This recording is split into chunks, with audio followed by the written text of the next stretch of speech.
do câncer coloretal, nós nos baseamos nos consensos mais recentes dessas sociedades.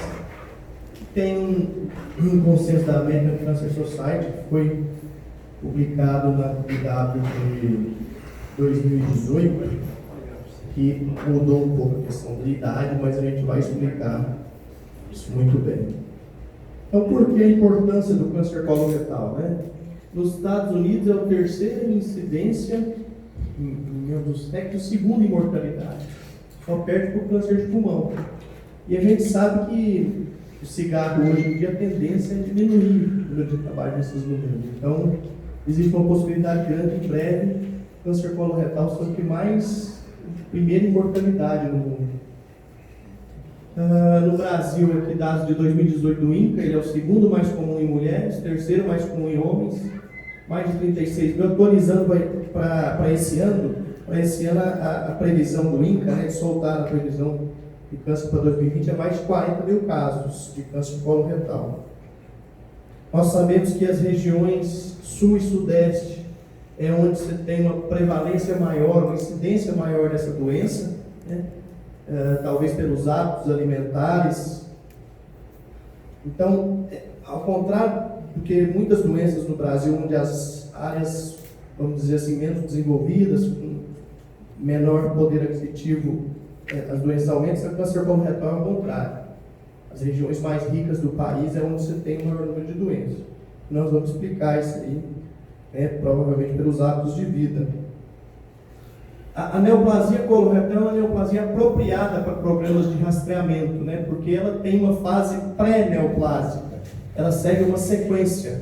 A sequência é adenoma-carcinoma. Então, os pólipos adenomatosos são um estágio pré-maligno. Então, nós temos essa sequência, aparecimento do pólipo, até ele apresentar displasia e neoplasia. Isso é um crescimento muito indolente, muito lento.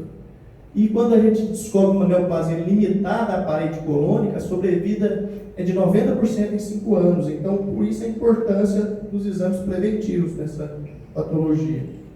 O que é rastreamento? Rastreamento é definido como um processo de identificação presuntiva de doença presente, mas não diagnosticada. Ou seja, já tem alguns fatores, que aquela doença vai aparecer, mas ainda não foi diagnosticada. Como é feito o rastreamento? Ele é através de aplicação de testes e exames à população assintomática em risco. E nós vamos ver que o risco do câncer coloretal é a idade. Só a idade já aumenta o risco do indivíduo.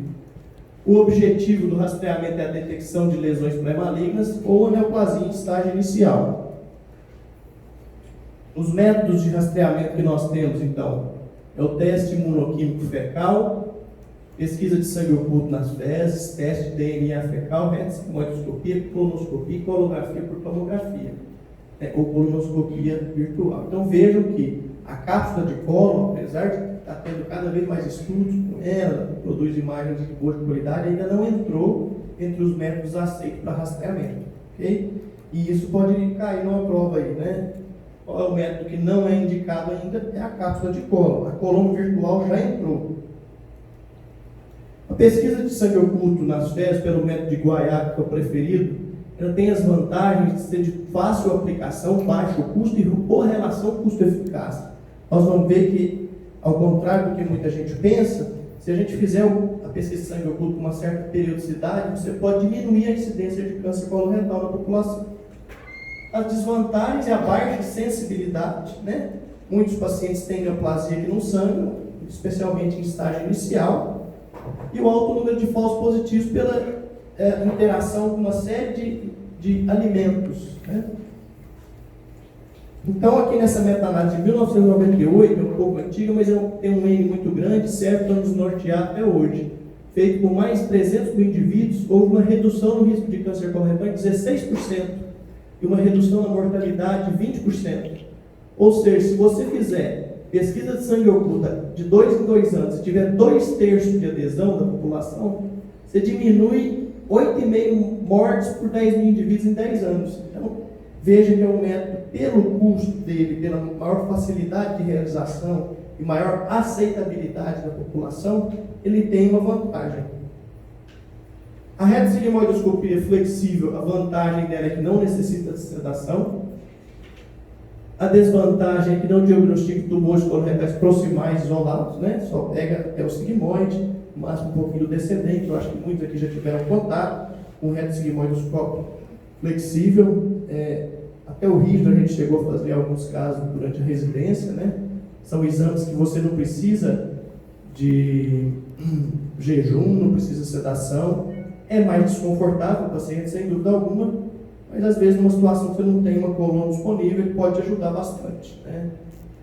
O preparo é só você fazer o preparo por baixo, o flit, né? Faz 1, 2 flits, espera o indivíduo evacuar, sair umas pedras um pouco mais claras, porque nós sabemos que o reto normalmente ele está vazio, né? Então você tem que limpar ali um pouco o sigmoide. Então, se você, a retossigmoidoscopia flexível, se você fizer ela com uma certa periodicidade, você pode diminuir 21% na incidência, 29% se for câncer distal, e 26% na mortalidade, 50% se o câncer for distal. É uma boa opção quando associada à pesquisa de sangue oculto nas fezes. Isso também não é eu que estou falando, isso tudo é dos consensos. Os consensos mesmo falam que é uma boa opção. É claro que não é a melhor. Colonoscopia, sem dúvida alguma, é o melhor exame para detecção e tratamento das lesões coloretais precoces, né? Uma estatística de 2003 aqui dizendo 14 milhões de exames por ano nos Estados Unidos. Isso daqui devia ser 200 e poucos milhões, né? Porque na verdade todo mundo, 200 e poucos milhões, mas toda a população acima de uma idade, que nós vamos dizer mais para frente, 50 anos, deveria submeter a colonoscopia. As limitações é a baixa aderência, ainda existe muito preconceito com esse exame, né? E a gente explica para o paciente, eu gosto de dizer o seguinte, é um exame que o ruim do exame é o preparo. O exame não é ruim, o paciente não vê. A gente faz com sedação, o ideal é ser feito com sedação profunda, ou seja, com propofol. 99% dos meus exames eu faço com acompanhamento de anestesiologista. Então, assim, o exame não é ruim, o ruim é o preparo. É ruim? Não, é péssimo. O preparo é muito ruim, eu já fui submetido à colonoscopia, eu sei como é. Mas, provavelmente, a gente vai ter um desenvolvimento aí, muitos anos ainda, pode aumentar muita tecnologia, mas o preparo vai continuar sendo esse. Porque a única maneira de você retirar lesões, eu não digo diagnosticar, porque quando saem os biomarcadores, aí você faz pelo biomarcador. Mas retirar a lesão, a única maneira é com o colo limpo.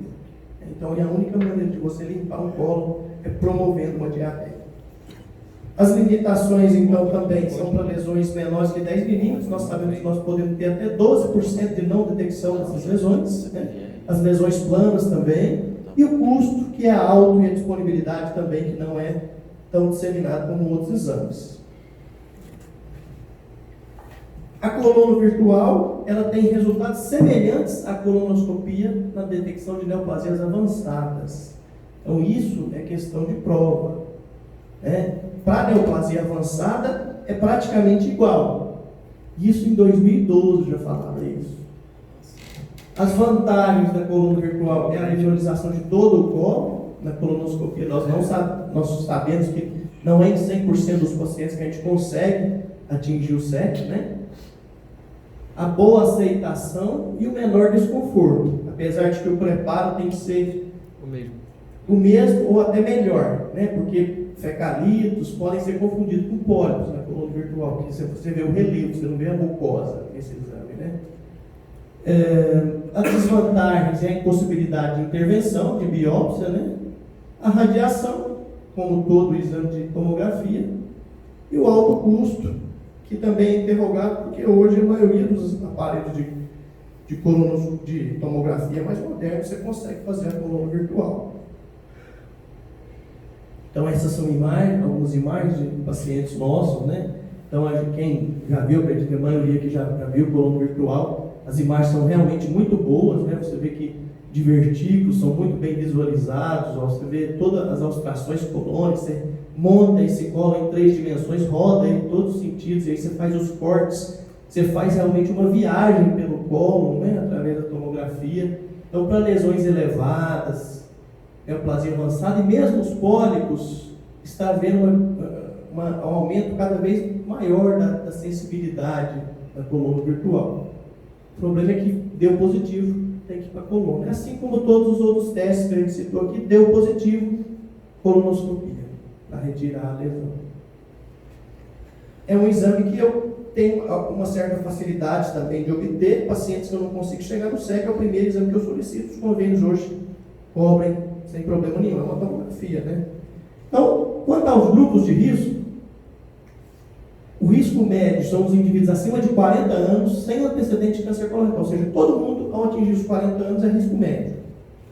O risco aumentado são os pacientes que têm antecedente pessoal ou familiar de adenoma ou de câncer coloretal, antecedente familiar antes de 60 anos, ou seja, quem teve um parente de primeiro grau, é um familiar de primeiro grau que teve câncer de cólon ou teve adenoma antes dos 60 anos. E o alto risco são os pacientes que têm antecedente familiar de síndrome de câncer coloretal hereditário, como a PAF e a PAFA, antecedente familiar de câncer coloretal hereditário sem polipose, e os portadores de doença inflamatória intestinal, que nós falamos ontem, e vamos repetir hoje aqui aquele slide. Então, o risco médio, os pacientes acima de 40 anos, os tumores vão ser tumores esporádicos em 90% dos casos, e dos 40 aos 80 anos, a incidência dobra a cada 10 anos. Aos 50 anos, nós temos 530 casos por 10 mil de câncer coloretal invasivo, e 250 casos por 10 mil de morte por câncer coloretal. Veja a importância ainda da doença. Até 2018, sempre se falava em 50 anos no início do rastreamento, né? Em 2018, durante a atividade que a gente esteve presente, o pessoal deixou para lançar essa publicação exatamente para coincidir com o Congresso, né?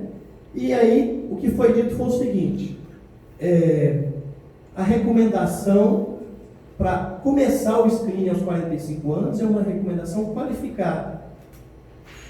A recomendação para o screening regular em pacientes com 50 anos ou mais é uma recomendação forte, ou seja, existiu uma recomendação de se iniciar aos 45 anos, mas isso na verdade não pegou. A maioria das sociedades ainda mantém os 50 anos. Porque se você... Claro que a gente tem que tomar conduta caso a caso, né? No consultório, casos específicos, a gente vai tomar aquela decisão individualizada, você não vai generalizar. Mas a maioria dos consensos ainda é 50 anos e é o que a gente tem adotado na nossa prática clínica. Então, nossos pacientes com risco médio, ou seja, aqueles acima de 40 anos, apesar de o risco médio se iniciar aos 40 anos, a gente inicia o rastreamento com 45 ou 50 anos de idade. Como que nós podemos realizar esse rastreamento? Com pesquisa de sangue oculto, método de Guaiá anual, ou teste imunoquímico anual, teste de DNA fecal a cada 3 anos, se for a retrosigmoidoscopia a cada 5 anos, a coluna a cada 10 anos e a virtual a cada 5 anos, ok? Então esses são os exames que são possíveis de serem realizados no paciente de risco médio, e essa é a periodicidade deles. No risco aumentado, os pacientes que têm antecedente pessoal ou familiar de adenoma ou câncer coloretal, lembrando que esse antecedente familiar tem que ser antes dos 60 anos, o método de escolha é a colonoscopia. Então, aqui você já não vai poder utilizar aqueles outros métodos. As recomendações, então, elas vão variar de acordo com o antecedente pessoal, de adenoma ou câncer coloretal, ou se o indivíduo tem antecedente familiar. Isso daqui a gente tenta várias maneiras de tornar essa aula um pouco mais agradável, vamos dizer assim, mas isso aqui é gravar mesmo, não tem jeito, entendeu? Então, as recomendações para pólipos, né? Se o indivíduo teve 1 ou 2 adenomas menores do que 1 centímetro com displasia de baixo grau, porque todo adenoma praticamente tem displasia de baixo grau, né? 5 a 10 anos após a polipectomia, você vai realizar a nova colonoscopia, ou seja, 1 a 2 adenomas menores que 1 centímetro. Se for mais que 3 adenomas, ou um adenoma com mais de 1 centímetro, ou componente viloso, que a gente sabe que é o pior componente, ou displasia de alto grau, até 3 anos do exame inicial. Claro que, ressecada a lesão, nós vamos manter a colonoscopia de 3 em 3 anos. Tá? Ou seja, adenomas pequenos, pequena quantidade, mantém ainda 5, 10 anos. Adenomas maiores, ou algum componente que chame a atenção, 3 anos. Adenoma céssio revolvido em piscimil, às vezes você tem adenomas césseos que a gente pensa que vai retirar o polipectomia, você faz a polipectomia, tira sua metade, você tem que tirar em piscimil. É interessante você fazer um exame 2 a 6 meses após a polipectomia para ver realmente se não sobrou lesão, né, se a ressecção foi completa. Nesses casos, talvez a marcação seja interessante. Tirou lesão, marca com nanquim, né? Como o Álvaro explicou. Bolha com soro fisiológico, dentro da bolha você joga o nanquim. Nanquim é tatuagem, isso é pro resto da vida. Se apagou é porque não foi feito direito, é porque não usou nanquim. 2 a 6 meses. Verificou, biopsiou, não sobrou nada, ele entra novamente nesse esquema aqui. Nas recomendações de antecedente pessoal de câncer, aí já não é mais pólipo, ou seja, o indivíduo que teve um câncer coloretal prévio, a gente faz uma coluna 3 a 6 meses após a ressecção da lesão, uma coluna 1 ano após a ressecção, e depois vamos manter uma coluna a cada 3, 5 anos.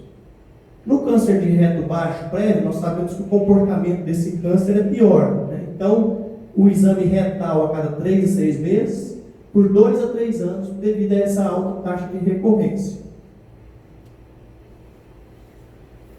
Nos pacientes com antecedente familiar de câncer coloretal ou adenoma em um parente, um familiar de primeiro grau menor de 60 anos, ou 2 ou mais parentes de primeiro grau de qualquer idade, iniciar aos 40 anos ou 10 anos antes do caso mais jovem, né? Então, teve parente de primeiro grau com câncer coloretal, começa com 40 anos ou 10 anos antes da lesão. Colonoscopia, em vez de ser em 10 anos, é 5 em 5 anos.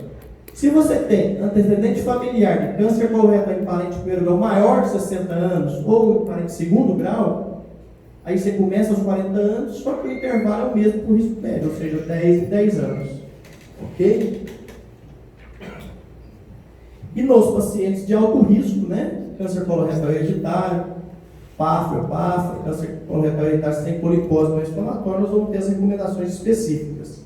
No caso da PAFRA, confirmada por teste genético ou suspeita clínica, a gente começa aos 10, 12 anos de idade. Os exames de colonoscopia, né? Ou nós podemos fazer reto-sigmoidoscopia anual, mais recomendação para teste genético. O teste genético deu positivo, colectomia, né? Porque o risco de câncer coloretal vai ser aproximadamente 100%. E também devemos realizar endoscopia periódica, não se fala, não se sabe a periodicidade, porque esse indivíduo tem um risco aumentado de câncer gástrico e até mesmo do odenal. Okay? Esses pacientes, então, normalmente são pacientes que às vezes chegam no nosso consultório com 20 e poucos anos, 30 anos, já tem colectomia total.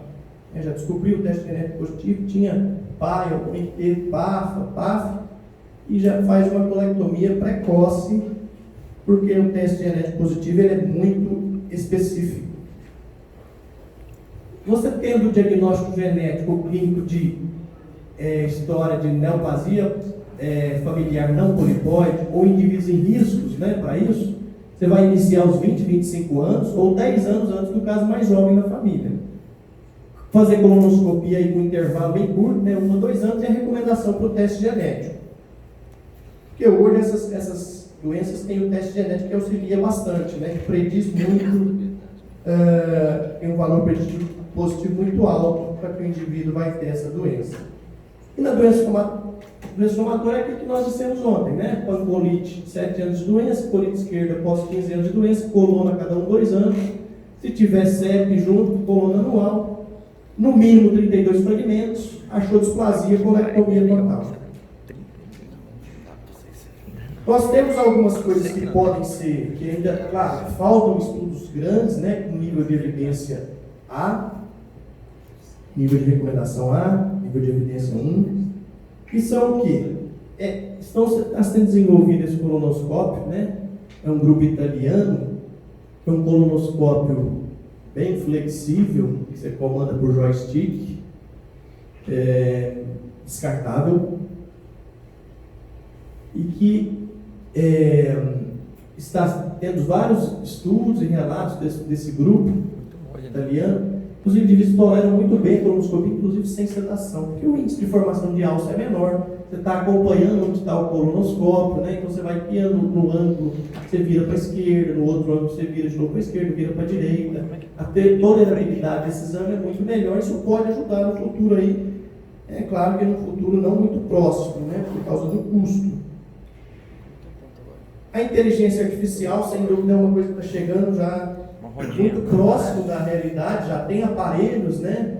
Você já tem uma sonda de uma empresa da Medtronic, se eu não me engano, que você coloca em qualquer colonoscópio e você permite a detecção meio por inteligência artificial, e a inteligência artificial, além de detectar a lesão, sinalizar que ali tem uma lesão, ela vai te falar, e com uma alta chance de acerto, se aquilo é polipiperplásico, se é adenoma, se é adenocarcinoma, tem que ressecar ou não. Então isso é o que está mais próximo hoje.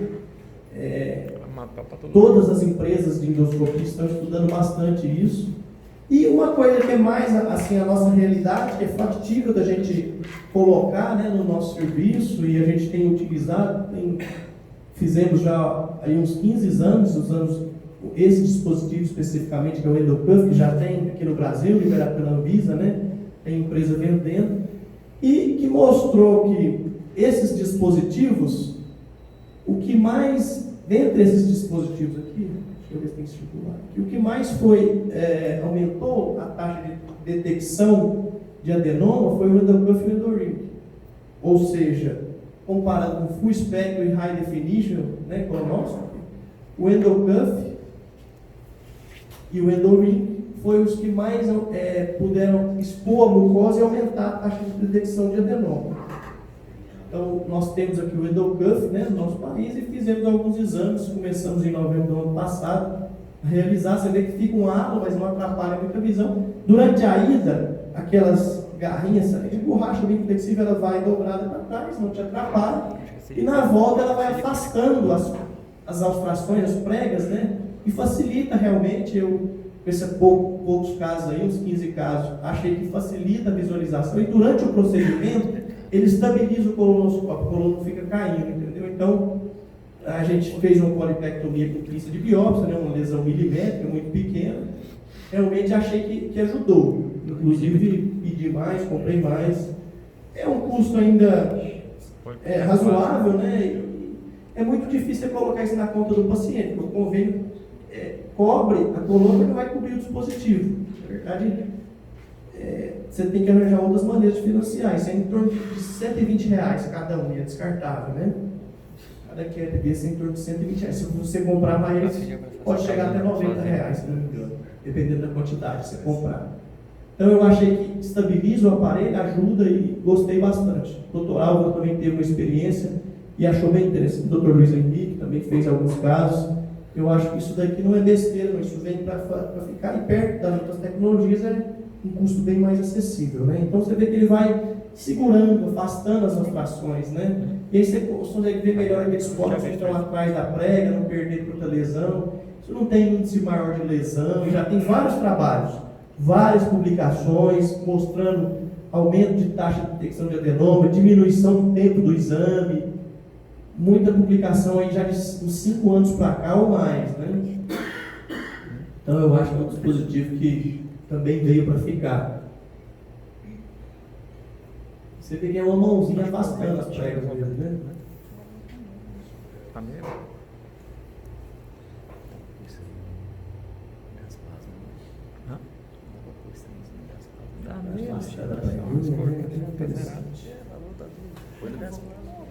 Eu sou da época do fazia endoscopia, puxava, devagar dentro do tubo, o outro paciente vinha, puxava, manda assim, vai. E ninguém nunca morreu. Então, o que nós temos é screening, evitar, mudar hábito de vida, que nós sabemos que é uma doença que está muito relacionada com os hábitos de vida, né? A alimentação rica em gordura, pobre em fibras, baixa ingestão de líquido, tabagismo, etilismo, obesidade, que está relacionado com praticamente todos os cânceres, né? E o screening regular, porque existe um risco genético, um fator genético, que isso a gente não consegue evitar. Então, o screening regular é fundamental nessa doença. Ok?